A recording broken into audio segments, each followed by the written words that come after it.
I am the chair of the OAA Grants Committee, and I'm going to go ahead and call our meeting to order. The following Grants Committee members are in attendance in person: Senator Killian, Sharon Buckman, Tim Spencer, Dr. Jimmy Thompson, and Mike Tillum. And I'd like to welcome all of our other OAA members that are board members here, as well as our awesome staff and anyone else who has joined us in person or virtually. Do you think everybody online can hear me, or do I need to talk a little bit louder? Can you project us just a little bit? Sure, yes. Well, since we're doing everything through the OWL, we'll need to all project. Think you're better now? Okay.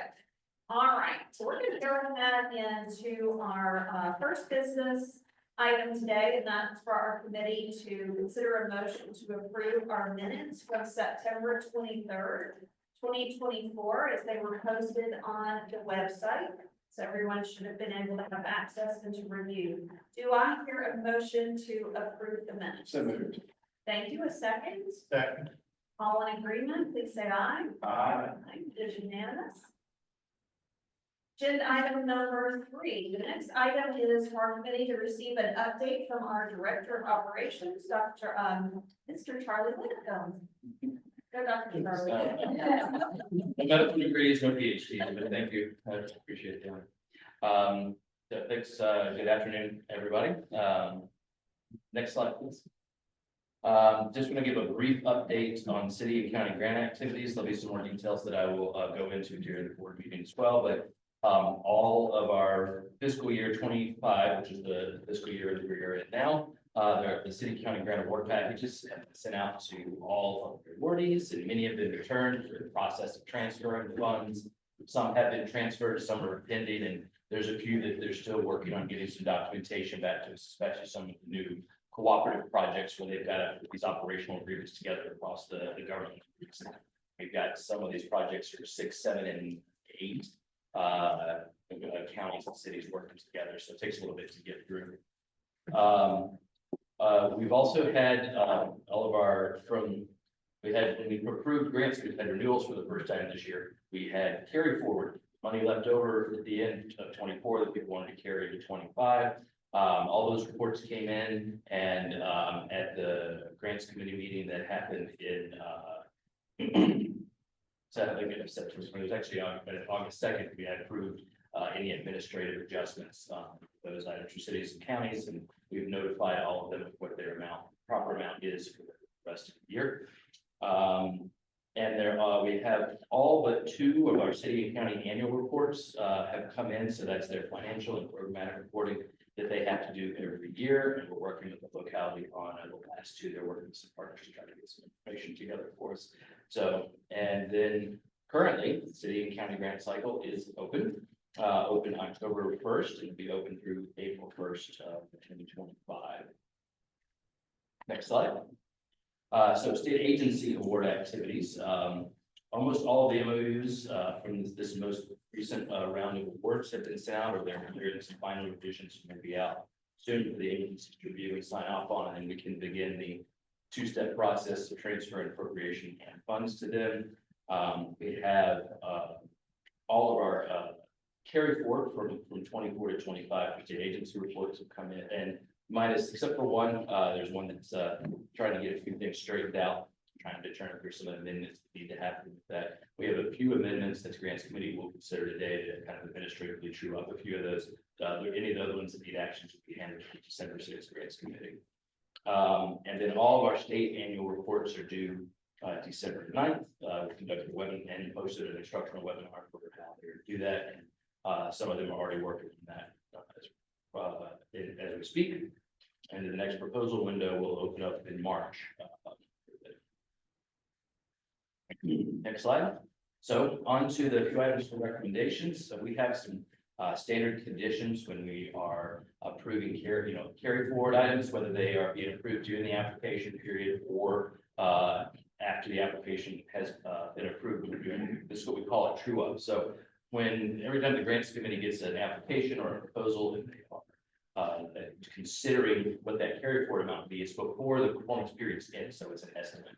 So once we get through the performance period, we have the the agency or the city county report to us, what did you actually end up with? Sometimes there's some timing issues, things like we thought this invoice was gonna come in August and it's not gonna come until October now. There's delays on purchasing stuff, so we just have to do some administrative work to kind of approve this up. These things should all be one-time things that they're not meant to over time increase their ongoing budget. You have 100,000, you carry forward 50. So now you've got 150 in year 2, and now you want 150 to 200 in year 3, and it goes up. So we've done a lot of work with it. Like, no, this doesn't obligate the grants committee to then give you another $50,000 like that on top of this.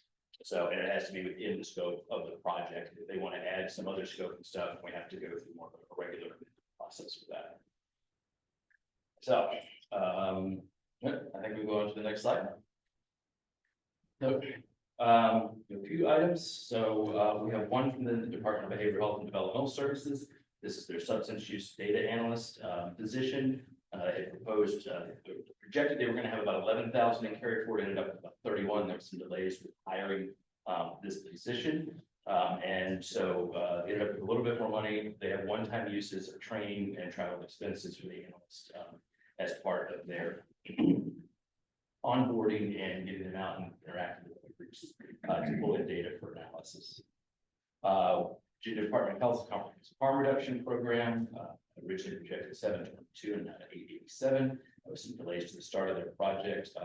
There's a lot of elements that go into this harm reduction, including administrative capacity to help districts and sites get built up to be a comprehensive harm reduction, as well as supplies and materials and things like that. So this is just going to go into one-time costs and to help you build out new sites.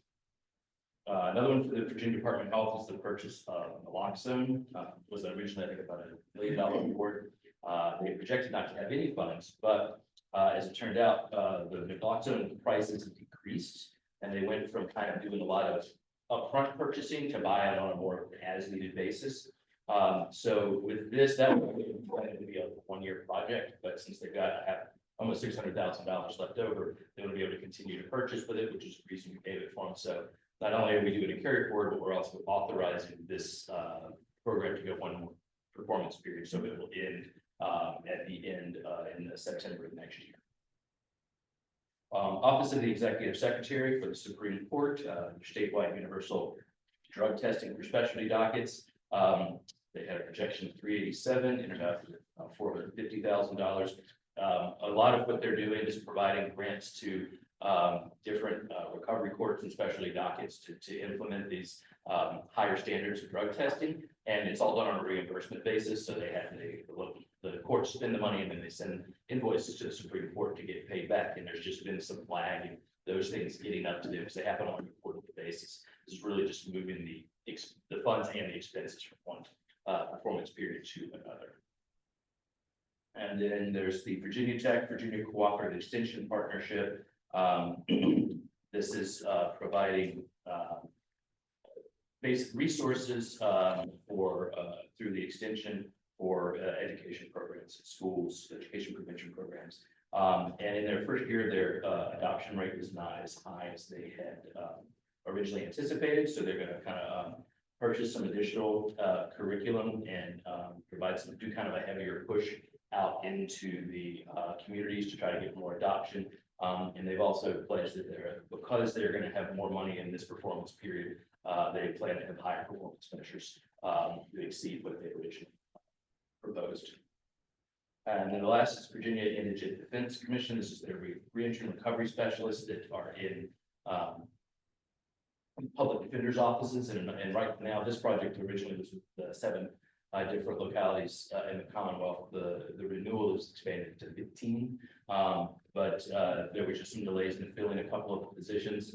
And then they also originally thought they were going to be paying for some travel expenses for the peers that did not occur. So they want to do some one-time stuff to have some create some more permanent office space for these positions. They have to have for a long time, just some furniture and some software licenses, things like that to help facilitate the work. And so basically, it's a little bit over $1,028,913 difference from what was approved in August to today to kind of administratively get these items set up so they can go forward. Any questions on those items? And again, just for the board, this is not like you're appropriating more money. It's really more that you're allowing these agencies to have a little bit more time to spend this amount that they already have. And saves us administrative process of them giving it back to us and probably turn around and ask for the same thing again next year, and a lot of back and forth then certainly. Any questions? All right, thanks for your report. This is the time on the agenda where members of the public may address comments to our committee.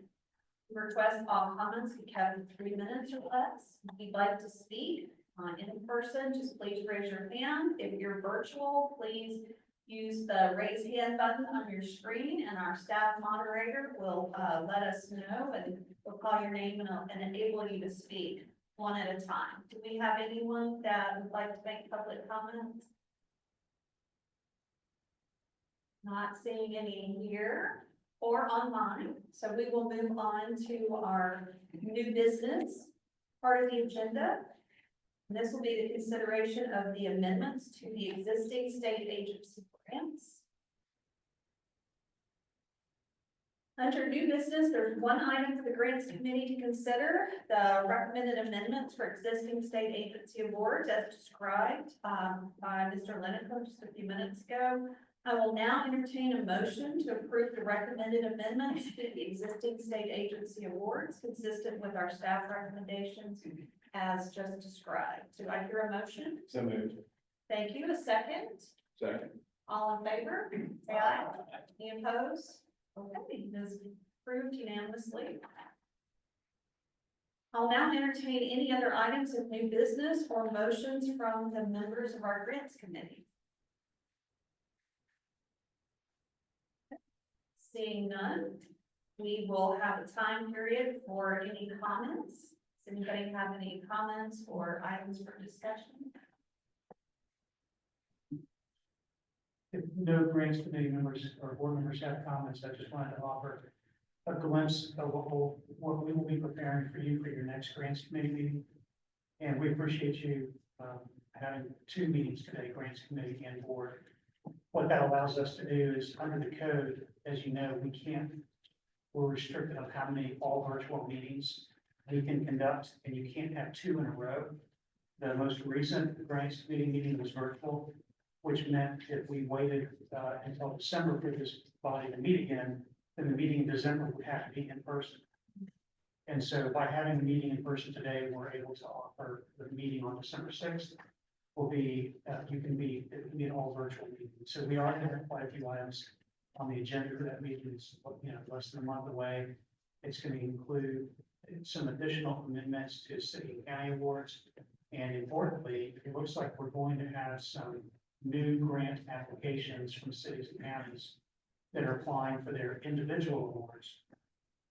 And for the committee to be able to consider those awards in December means that those localities can then receive those funds much sooner. They don't have to wait until April for the deliberations of the group, and they can put those funds to work in their fiscal year. And so we'll send out more information on all of that as the meeting draws closer.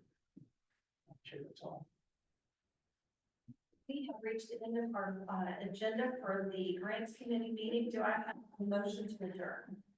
So moved. Very much. Second. Second. All in favor? Aye. Aye. Thank you. Thanks for great report, Charlie, and